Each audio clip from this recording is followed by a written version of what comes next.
की काही दिवसांपूर्वी आम्ही आबा यांना भेटलो होतो आणि त्यांच्याशी आमची प्राथमिक चर्चा झाली होती आणि आपल्या विभागामध्ये भगतसिंग नगर असेल किंवा इतर काही जे भाग आहेत त्याच्यामध्ये तृतीयपंथ ट्रान्सजेंडर आपण त्याला बोलतो ते फार मोठ्या प्रमाणात त्या ठिकाणी राहतात आणि त्यांच्याशी बोलताना एक लक्षात आलं की फार त्यांची कुचंबणा असते, त्यांचं राहणीमान आणि त्यांच्या सर्व आयुष्य पुढचं जे काढायचं असतं ते फार बिकट हालाकीचं असतं.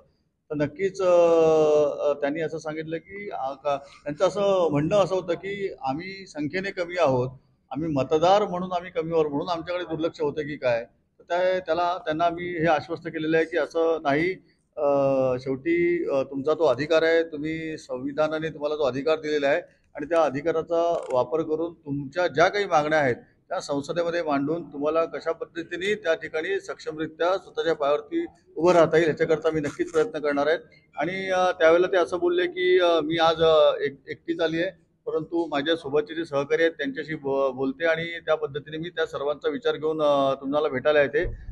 तशा पद्धतीने आज त्यांचे जे एक काही पदाधिकारी आहेत, त्यांचे जे काही त्यांचे सहकारी आहेत त्यांच्याबरोबर त्या ठिकाणी आलेले आहेत आणि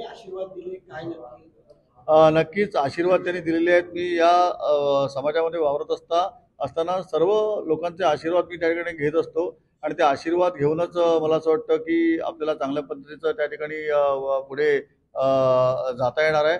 आणि आम्हाला सर्वांना शेवटी आम्हाला 80% समाजकारण आणि 20% राजकारण हेच आम्हाला बाळासाहेबांनी बाळकडून दिलेलं आहे.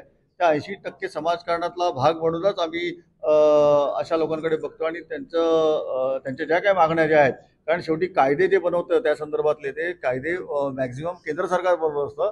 तर मी त्यांच्यासाठी आमच्या सर्व खासदारांना एकत्र घेऊन किंवा विरोधी पक्षातल्या खासदारांना एकत्र घेऊन आम्ही त्या ठिकाणी चांगल्या पद्धतीने संसदेत हे गोष्ट मांडू. नवीन नवीन घडामोडी पाहण्यासाठी आजच आम्ही मुंबईकर 24 तासला लाईक करा, सबस्क्राईब करा आणि अपडेट रहा.